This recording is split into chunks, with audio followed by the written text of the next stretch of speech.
Tudo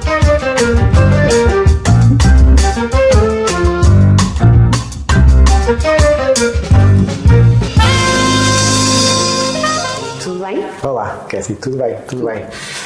Bem-vindo ao nosso terceiro episódio do nosso podcast, O Corpo Não Mente. E hoje vamos falar sobre Calibração. E o que é a calibração na programação neurolinguística, que tem uma definição muito específica, e o impacto que isso tem nas outras áreas do nosso dia-a-dia e não só no nosso trabalho e na formação, que é o que nós queremos desenvolver aqui. e na forma como nós comunicamos em cada um desses aspectos. Exatamente, em cada uma dessas áreas. Sim. E ias-me contar uma história? Sim, e a importância da calibração e o impacto que isso tem, e é uma competência essencial quando nós estudamos PNL, uma palavra muito específica da programação neurolinguística. Nas outras áreas há outro tipo de nomes, tipo autorregulação, ter a capacidade de observar, escuta ativa, e o que eu acho interessante na calibração, e pelo menos a forma como eu fui aprendendo e aplicando, é como é que nós usamos os nossos sentidos para recolher o máximo de informação possível para comunicar melhor, tomar melhores decisões, manter o nosso estado, autocalibrar o nosso estado, que já falamos nos episódios anteriores. Só falando um bocadinho sobre isso para recapitular. O que é o estado? O estado emocional, a forma como nós respiramos, é a fisiologia. Por exemplo, se uma pessoa está triste, como é que ela se sente quando está triste? Quais são os aspectos fisiológicos quando está triste? E se a pessoa quiser mudar esse estado, como é que o faz? Ok? Muitas vezes o que eu aconselho, e cada vez mais é uma coisa que está a ser explorada, é através da respiração, que é uma questão muito simples. Agora, requer prática. Simples não significa fácil. Exato. E então a capacidade de calibrar, a autocalibração e depois, obviamente, a calibração de pessoas com quem nós estamos a interagir é extremamente importante. Uma definição de calibração. Para mim, a definição de calibração é a capacidade de utilizar todos os nossos sentidos, visuais, auditivos, sinestésicos, o cheirinho, o sabor, não é? Utilizar esses sentidos em simultâneo com a intenção de recolher o máximo de informação possível para detectar mudanças, principalmente no estado emocional com quem nós estamos a interagir, e também começamos por nós. E foi das competências mais importantes, na minha opinião, da minha experiência, praticar e explorar a parte visual, só a parte auditiva. No teatro trabalha-se muito a escuta ativa, não é?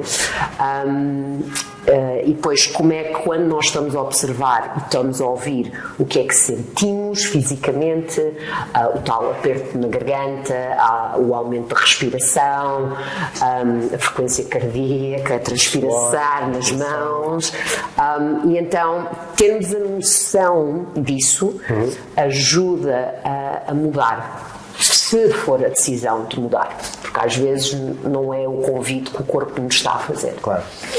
E pronto, isso é uma das competências que nós vamos explorar na nossa formação de PNL adaptada ao fitness, e o impacto que isso tem. Depois nos treinos e na forma como comunicamos. Exatamente. E na forma como o cliente responde à nossa instrução e responde ao treino também, muitas vezes. Sim. Aquilo que eu noto muito é a forma, o estado em que a pessoa entra na sessão é completamente diferente do estado em que a pessoa sai da sessão. E quais são as diferenças que tu observas e ouves, não é? Não é só observar, é ouves, e tu próprio sentes a mudança do estado. Não sei se te acontece às vezes também, ou quando eu entro numa sessão de coaching, não tive o melhor dia, estou um bocadinho em baixo ou cansada, e saio da sessão num estado muito mais otimizado, como cliente também, não é? Há ali um acompanhar do cliente e obviamente os resultados vêm-se. E também vou partilhar uma história para mostrar a importância da capacidade de usar os nossos sentidos para perceber o que é que está a acontecer. Foi uma formação que eu estava a dar e houve uma miúda, uma adolescente que teve um ataque de pânico. E chamaram-me para ajudar no ataque de pânico. Primeira coisa, que ela estava deitada, eu não tinha a certeza se era um ataque de pânico, se era um episódio de epilepsia. Deu uma sensação que era um ataque de pânico as pupilas dilatadas não estavam dilatadas. Ela não tinha aquele ar tipo vago. E tentei acalmá-la através de respiração, mas não consegui. Cada vez que ela coloquei a minha mão no ombro dela e tentei respirar à mesma velocidade que ela, mas não conseguia. Consegui inicialmente, mas depois ela voltava a respirar. Sim. E de repente eu observei ela a olhar para mim muito séria e a projetar os olhos para cima, assim. E assim, ela está-me a tentar dizer qualquer coisa. E apercebi-me que na altura estavam luzes, daquelas luzes, e estava música a tocar, porque na formação era o que estava a acontecer. E eu peço para desligarem as luzes, luz normal, e pedi para desligarem a música. E a miúda parou. Sim. E o facto de eu ter observado e ter percebido de que, espera aí, o olhar dela é diferente. Os sinais que o corpo dela estava... E estava-me a dar. Os sinais são diferentes. Não sabia o que significava, mas fui testando, fui-me apercebendo e essa capacidade de conseguir obter o máximo de informação possível é muito importante. E isto é uma excelente competência a explorar. Uma das formas como eu explorava este exercício em termos de observação e mesmo auditivo era, sabes, a Alameda. A Alameda do Afonso Henriques, tem aqueles senhores a jogarem cartas.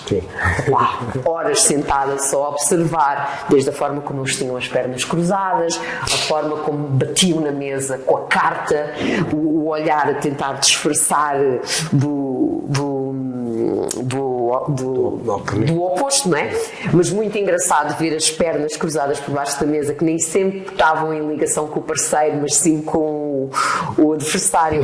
Muito engraçado. E foi de umas formas como eu treinei, sem linguagem, sem a parte linguística, sem a componente linguística, fui observando e ouvindo o ritmo das cartas, de dobrar as cartas. Foi uma forma muito gira de fazê-lo. Mas isso é parte importante para mim a nível da calibração, que é retirar a parte da linguagem verbal do assunto, concentrar-nos só no corpo, naquilo que o corpo me está a dizer, e conseguir calibrar por aí e depois perceber se aquilo que a pessoa está a dizer está alinhado com o estado dela ou não.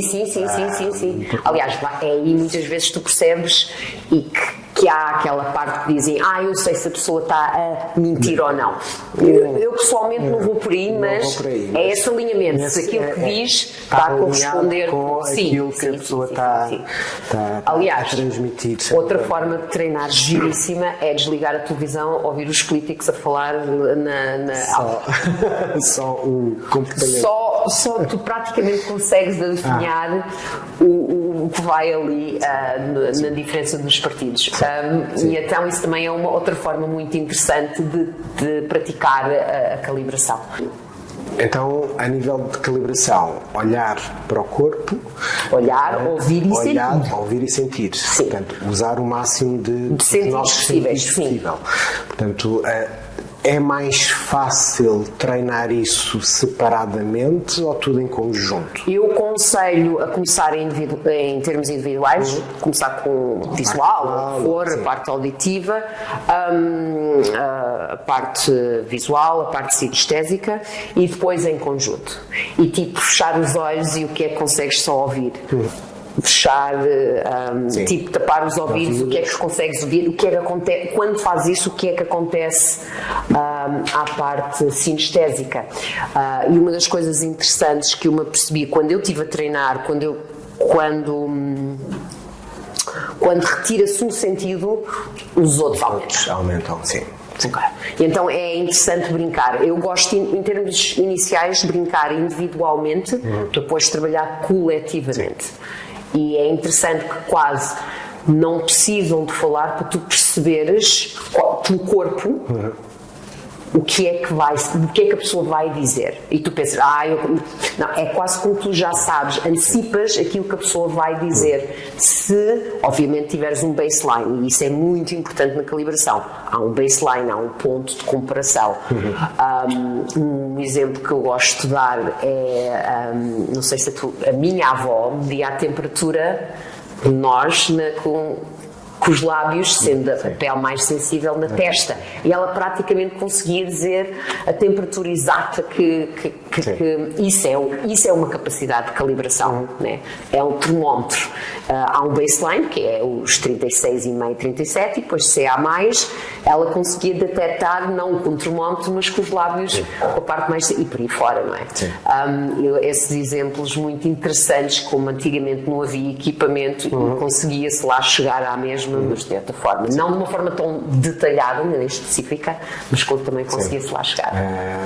Eu sinto isso com os meus clientes quando estou a dar aulas, na forma como eles entram dentro da sala, e aqueles primeiros 15 segundos, 20 segundos, 30 segundos iniciais. Como é que entram, como é que é a postura deles, estão direitos, estão encurvados, para onde é que olham, se sorriem ou não, e o que é que dizem, não a nível da linguagem que usam, mas se falam mais ou menos, a forma como e a quantidade, às vezes, tipo, se perguntam coisas sobre mim ou não, se eu pergunto, se as respostas são muito sim, não, só, ou se são respostas mais elaboradas de coisas que fizeram, e isso depois diz muito sobre como é que a aula vai decorrer a seguir e o que é que eu depois tenho que fazer na aula para alterar o estado ou não do cliente. Portanto, é muito engraçado. Mesmo a forma de andar, eu gosto de vê-los a caminhar para mim, por isso é que eu não estou à porta, estou um bocadinho mais dentro da sala para obrigá-los a andar e vir ter comigo. Delicioso. E mesmo durante o treino, tenho sempre momentos em que tipo, ou ponho-me atrás deles para os ver caminhar, ou fico mais longe para os ver caminhar de um aparelho para o outro, ou faço sempre algumas dessas coisas para perceber se o estado, se eu queria mudar o estado e ele tem vindo a mudar durante a aula, ou se mantém o mesmo estado que estava no início. Sim, também acho muito interessante o andar. Tão engraçada a informação que nós conseguimos captar do andar. É interessantíssimo. E então, basicamente, esta competência é explorada na nossa certificação de PNL adaptado ao fitness, e mais também nas tuas formações e certificações de Pilates também há uma componente há uma componente grande que eu falo muito sobre isso. É muito importante quando eu estou a dar uma aula de eu conseguir ir buscar o máximo de informação possível, estar de uma forma, num estado que seja fácil do cliente perceber o que é que eu quero, e conseguir, lá está, influenciar o cliente para alterar-lhe o estado caso seja necessário. E é incrível quando o aluno começa a corrigir a postura. É automático, ele próprio sabe quando mudar o seu estado. Sim.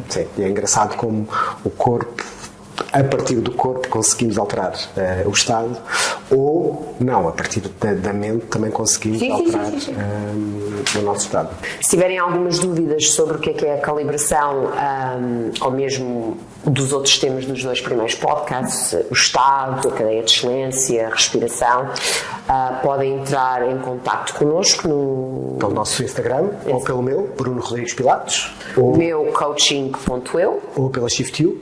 e respondemos às mensagens. Exato. E o próximo episódio, em breve, há de ser sobre padrões linguísticos e o impacto que isso tem na nossa comunicação verbal. E muitas vezes basta mudar uma palavra para tornar a comunicação mais eficaz, um verbo, ajustar esse verbo e torna a comunicação muito mais fácil. Portanto, até breve, até ao próximo episódio e até já.